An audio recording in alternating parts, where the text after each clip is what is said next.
Okay, so in this session, we spoke about, in the previous one, about the problems, the three problems that people have when it comes to finances. Then we had a chat about the 4 mistakes that people make as a result of having those problems.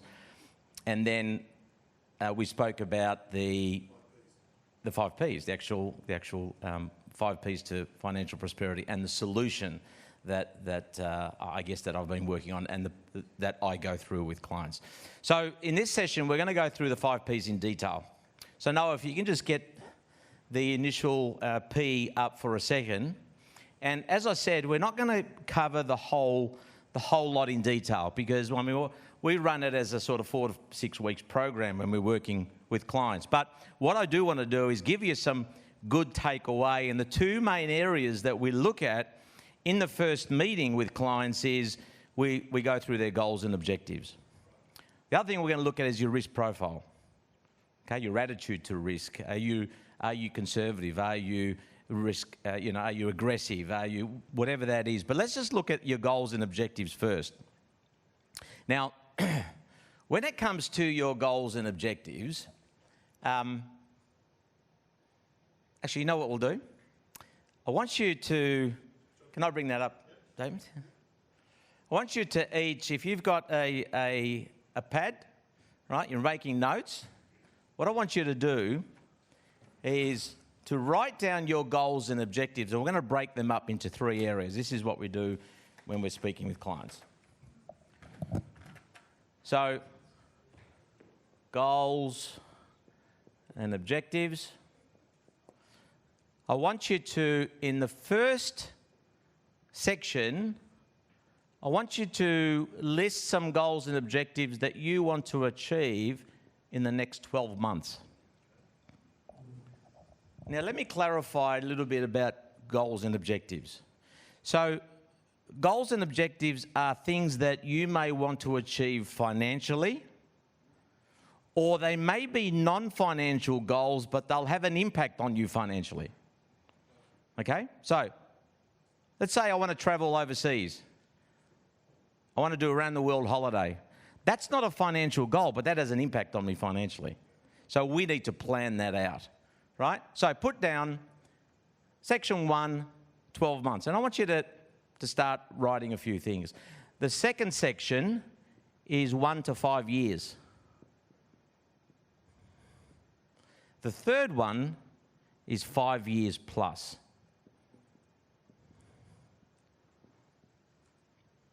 Now, when I'm working with clients, we speak about goals being, have you heard the acronym SMART goals? Okay, so you know what they're about, specific, measurable, achievable, realistic and timely. So don't go saying, within 12 months I want to go to Bali. It's got to be in September this year, we want to go to Bali for 2 weeks. It's going to cost $7,000. In which case, right now, I need to be saving whatever amount per month. Okay? It's got to be specific. It's got to be measurable, achievable, realistic, and timely. So that's a simple example of what a SMART goal is. Let me give you a few examples, and I'm going to give you some time to put a few goals down. 12 months. First one is your 12 months. So that one could be, for example, well, I want to get my finances sorted. Again, what does that mean? We start to make that specific. I want to get a financial plan done. What do you mean? That's specific. Okay, we've got the 5 Ps, so we make it specific for you, but it needs to be specific. It could be, I'm going to start a business. I'm going to start a side hustle. It could be, we do want to go on a holiday. Could be you want to buy an investment property. So what do you want to achieve in the next 12 months that may be specifically financial related or is going to have financial impact on you if it's not directly financial related? Does that make sense? Okay. I'm just going to give you 5 minutes and I want you to write down some goals. Maybe Noah can play some doll-like music. You know when he's singing Greek or something? No. Oh, no, okay. Yeah, Noah, play some music.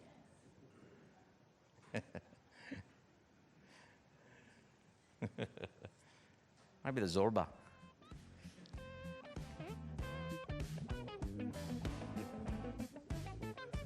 That's good. That's good. Okay, thank you, music. So give some thought to these goals. And what I say to clients when I'm working with them is to say, I want these goals to also stretch you.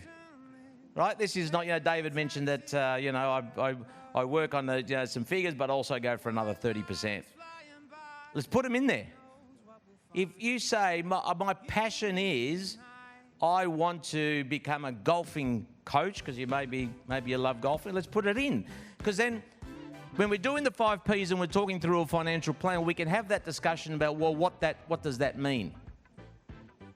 What does that mean to you financially, and is it something that is actually going to be achievable once we do the numbers and we look at all your other goals and objectives?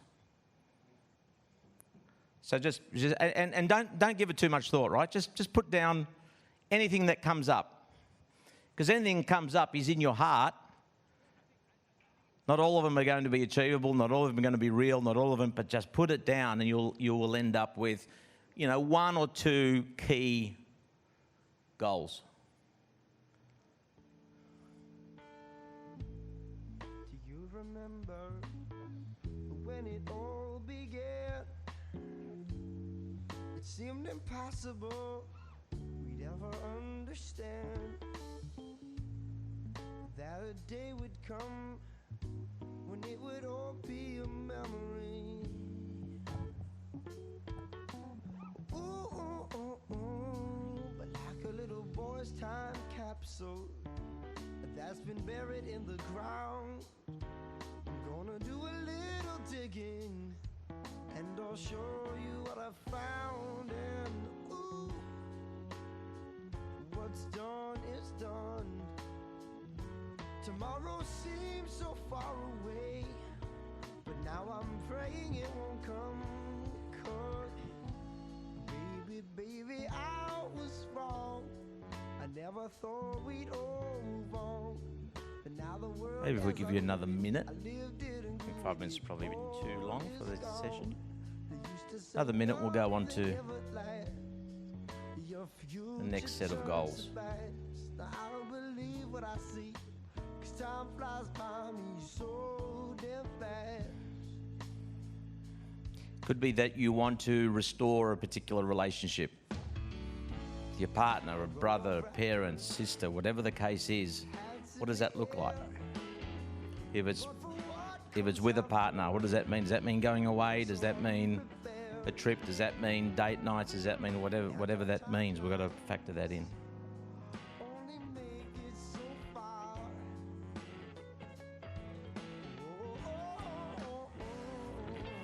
Like a fly in the morning, as that day grows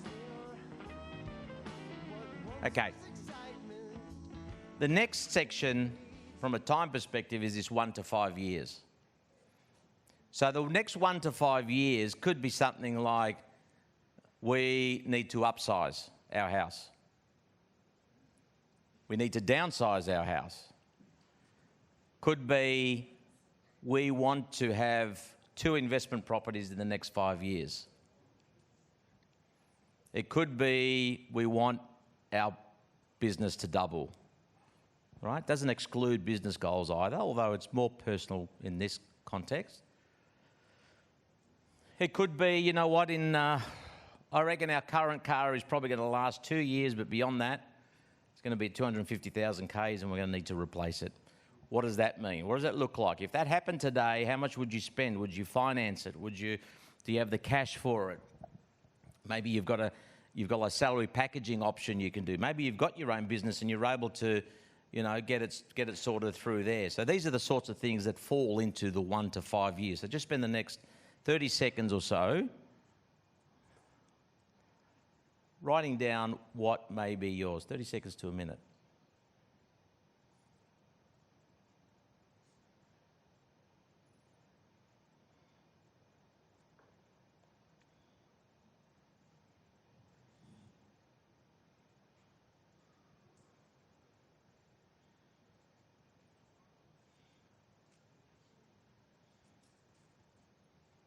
Now, we know as we do this that things change, right? So this is not set in stone. But if you are reviewing this list every year, then you can keep up with whatever changes occur, either within your world or even just outside your world, any external impact. Okay, the last one is the 5 years plus. So really, that's the long-term one. A lot can happen in 5 years. So long-term one is, how much do we need? If we start with the end in mind, like we said, sorry, I should be pointing this way. So how much do we need? If I'm 50 and I've got potentially 15 years, if I was 65 now, how much would I need today? That's got to be in here. So what does that look like? What age would you like to be financially independent, and what would your income requirements be? So that's one that I would start with in this third section. Now, if you were young, we're talking about Ethan and my son, not even thinking about that, right? Not even on the radar, right? Ethan's thinking about, who am I going to marry? When I get through uni, what's my job? I know he's at Triple O at the moment, but, well, it's all these sorts of things that are at the forefront, because we who are at 50, we've had 50 years on earth, right? So 5 years plus is just like, okay, well, yeah, we've got to think about 10. We've got to think about 10 or 15 years. But if you're 21, 5 years ago, you were still in your nappies, right? Weren't you, Ethan? Yeah. So that's different. It's completely different, different mindset. Sorry, Ethan.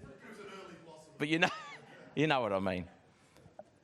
So that's going to be different. So the 5 years plus for Ethan, for example, might be, I want to know that in my role I am team leader, managerial position. I want to have my bosses role in 5 years' time. It could be that in 5 years' time, I want to know that I've got an investment property, or I want to have, settle down with a partner. Or I want to, I'm enjoying this role at the moment, but really what I want to do is something else. It could be a side hustle. It could, look, I love to sort of have my own business on the side. These are different, right? So that timeline has got to be appropriate for you. But if we're talking about an average age in here, for the most of us, it's going to be, the big one is, how much do I need? And then we work backwards from that. We say, okay, well, what about in 10 years' time? What are goals in 10 years' time? Let's start to unpack that and get specific. What is it you want to achieve? Is it to pay down debt? Okay, I've got enough wealth now. Now my focus the next 10 years is pay down debt. Or I don't have enough and want to accumulate some more assets as well as pay down debt. What does that mix look like? Because one is contrary to the other. If you're more focused on paying off debt, then you shouldn't be going into debt to buy an investment property if your focus is getting rid of debt. And that's the other thing we talk with clients is about, okay, well, we've got goals and objectives that sometimes can be contrary to each other. And our goals and objectives, all of our goals and objectives are fighting for the same limited resources. So I've got a goal and objective. Let's say I put on there, I want to go on a round the world holiday, right? The next 12 months, it's going to cost me $40,000. Oh, and I want to buy a car for $40,000. And I want to pay off my loan. I want to pay extra on my home loan with $40,000. Well, that's $120,000. If I've only got $40,000, I'm only going to be able to do one of those things. So I now need to prioritise and say, well, which one is a no compromise? Which one is the one that I've got to say, that's the one that's going to take precedence over all of them? And everyone's going to be different. So if your focus is, well, I want to make sure my focus is financially, then maybe the debt one is the one for you. Someone else, it might be, you know what, I've just got to create memories for this family. We haven't had a holiday for, 75 years, and we now need to, go away. And okay, maybe that's for you. If the car's breaking down, and you go, well, that's a new car is the option. Okay? Maybe in that case, maybe you're able to finance the car in a way where you're pushing some of those payments, and I've got to be careful here in terms of, sort of saying to go into debt, but maybe there's a way of structuring so that you're pushing those payments or the cost of that, you're amortising that over a period of time, and then you can still buy the car or still go on that holiday. Right? But this is a process that we need to go through, and then prioritising all these, because none of us, as we said yesterday, none of us are sitting here with unlimited resources. We all have limited resources, and we have goals and objectives, and all those goals and objectives are fighting for all those limited resources. So that's one of the things that we go through with clients. And I ask them, and I probe, and that's step one, it's just like we go in, right? Prioritise, and then we probe. And I start asking those questions. Okay, well, you tell me. And then I ask them, how important is that to you? How important? And we get to the goals and objectives that they now say, okay, they're set. At least for the next 12 months, unless something comes up, right? And then they're reviewed again. Does that make sense? Okay. Is there anyone that wants to share? Remember, whatever is said in the bunker stays in the bunker. But just feel free to share as well. Like, it encourages me when there are goals and objectives. So just feel free to share. Is there anyone that wants to share any of their goals and objectives?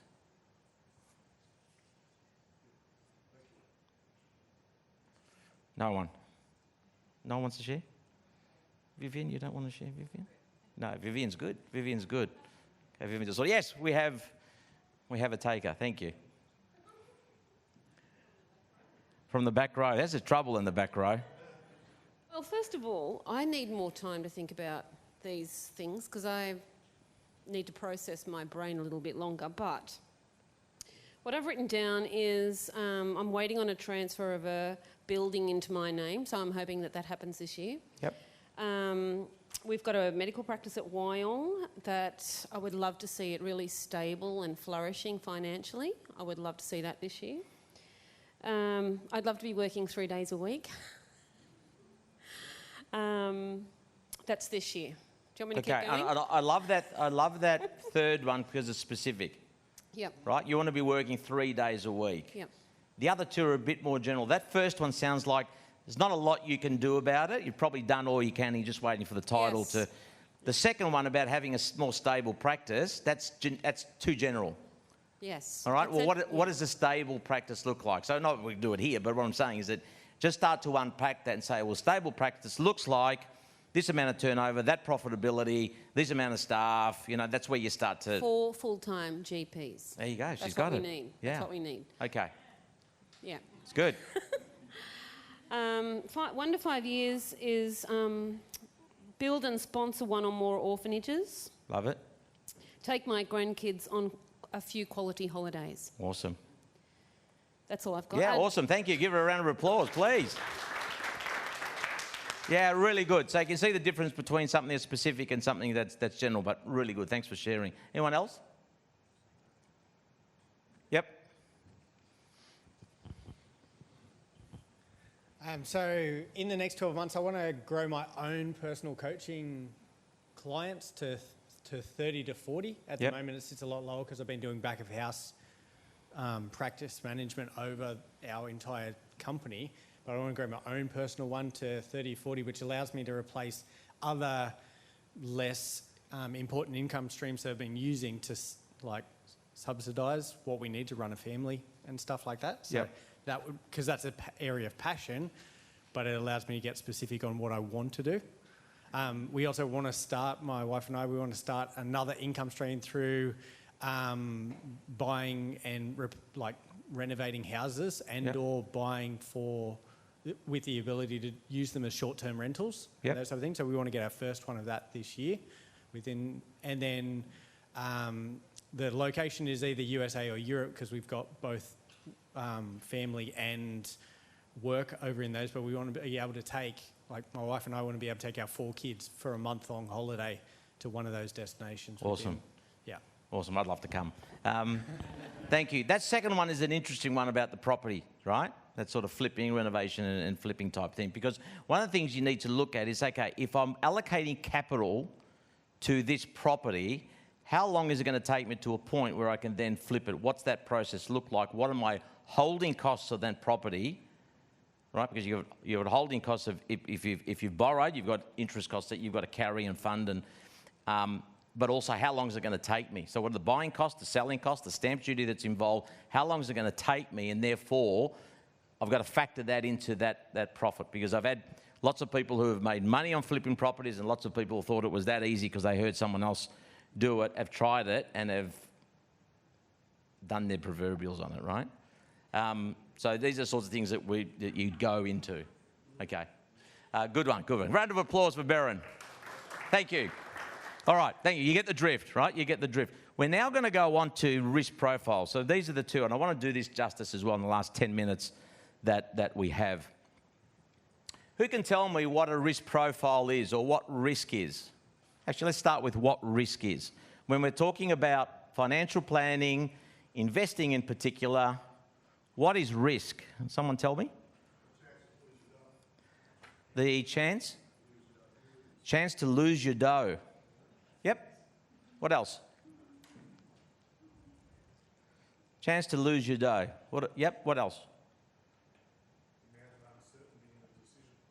The amount of uncertainty in a decision. Yep. Yep. So immediately when you hear the word risk, you've gone straight away to the amount that we could lose, the amount of uncertainty, and that's true, right? And that's realistic. There's no doubt about that.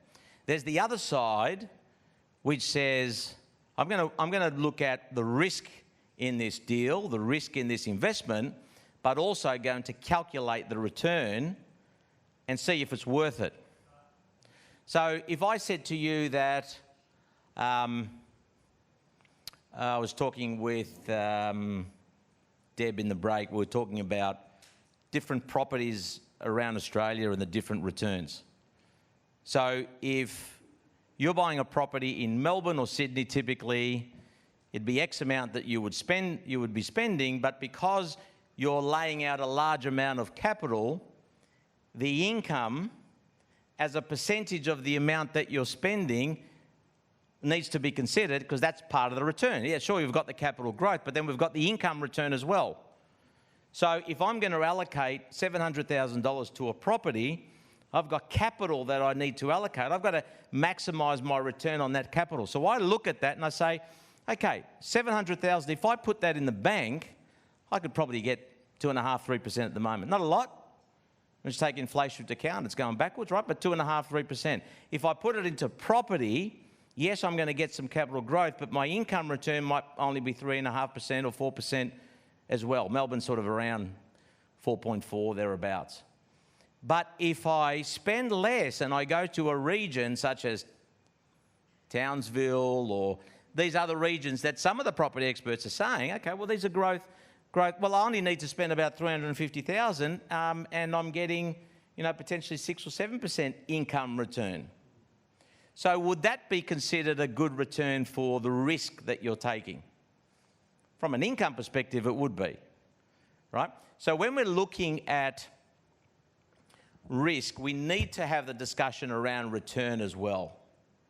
So if this is return and this is risk, there's almost let's call it a natural law, let's call it whatever the law is, that risk is commensurate with return, or return is commensurate with risk. The greater risk you take, the greater for potential return. We're not talking about black or red at the casino. We're not talking about crypto. That's not investing, that's speculating. Okay? But we are saying that if I want a low risk, I'm going to get a low return. Low risk is putting your money in the bank. It's a low return, certainly for quite a few years, even though at the moment it's still a low return. But there's low risk. There's virtually no risk. Okay? Now, if we go through, there's this curve that starts to happen, is that as you increase your risk, you start to increase your return. So the minute that you say, I want to buy an investment property, you buy an investment property, compared to where the money was either at the bank who lent you the money or it was sitting in cash, you've just increased your risk by the mere fact that you've bought an investment property. Now, a lot of people may say, well, there's no risk in property. There's lots of risks in property. It's just that we tend to be a bit more comfortable with the risks associated with property. So what's one of the risks I have as soon as I've purchased property? Say I've borrowed. I've got interest rate risk. And a lot of people feeling it right now. So I've exposed myself now to interest rate risk, and now that risk is starting to play out. Another risk is I've got tenancy risk, right? It might take me a long while to find a tenant, might get a dumb tenant. Yes, mate?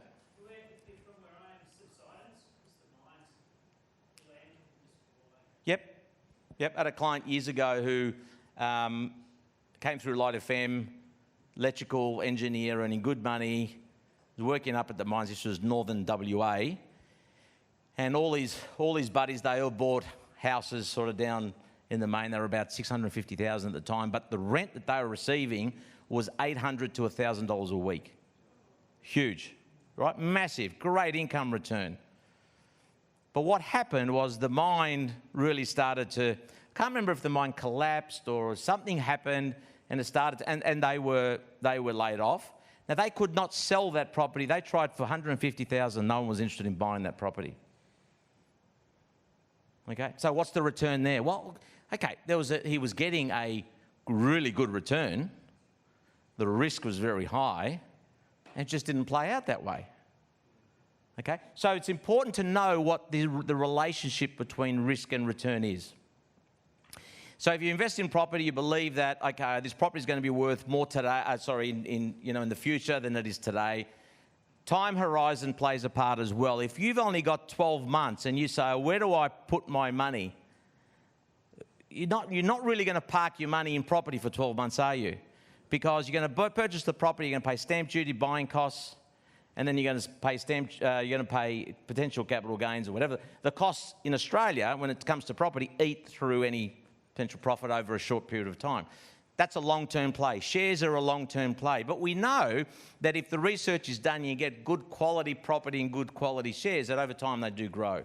So you want that return and you're prepared to take that risk. But you've got to know all the risks that are associated with it. What's another big risk that we all face if we don't do enough?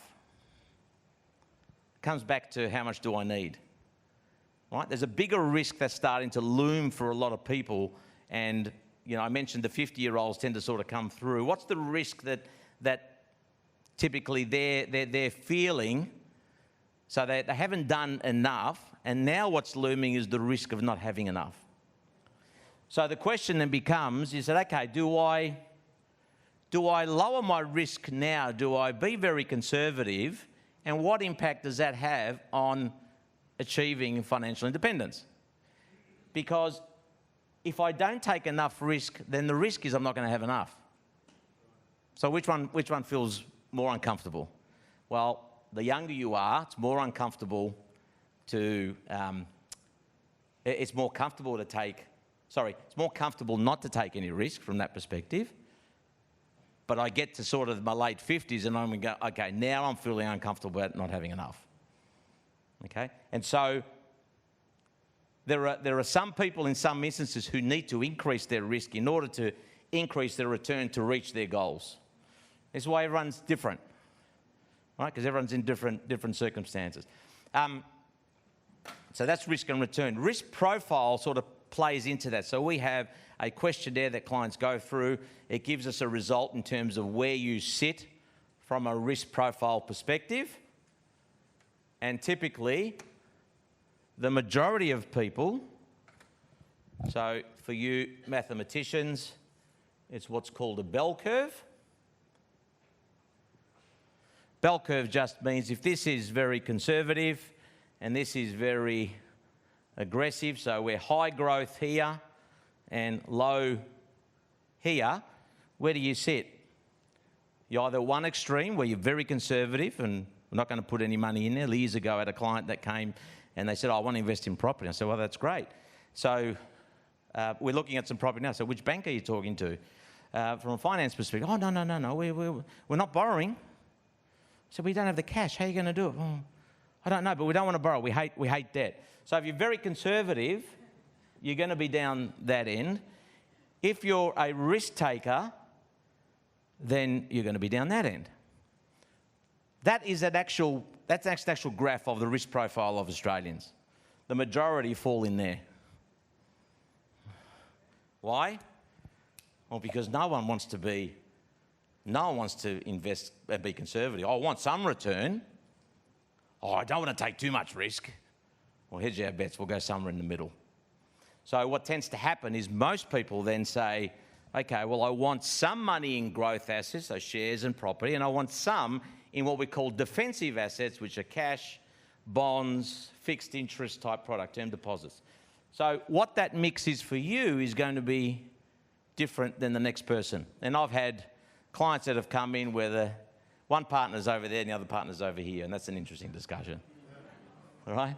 But it's a good discussion, right? It's a good discussion because that forms the basis. It's okay, knowing your bent, if you like, we've now got to put together a strategy. And we have the discussion and say, you know what, you've come out here. That's the way you've answered all the questions. I didn't answer them, you answered them. But do you want to be there? And a lot of people say, yeah, look, not really.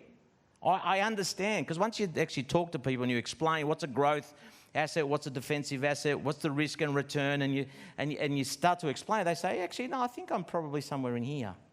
That's where I want to be. And so we agree on what that should be and the strategies put together in that regard. Okay? And on the odd occasion, I've had rarely, I think I've had 2 people over the years, mainly in here. No one down here. Most people are in this space, and then most people sort of sit just either side of that. All right? But risk profile determines the overall strategy, but it also determines the mix of your investment, what we call the asset allocation. I won't go into detail of that, but what that mix should be for you. So there are 2 key areas that we go through, and we're going through those 5 Ps. There are 2 very, very key areas. We do that as a separate meeting. They're so important, and I've gone through sort of as quickly, but we really, unpack that. Okay.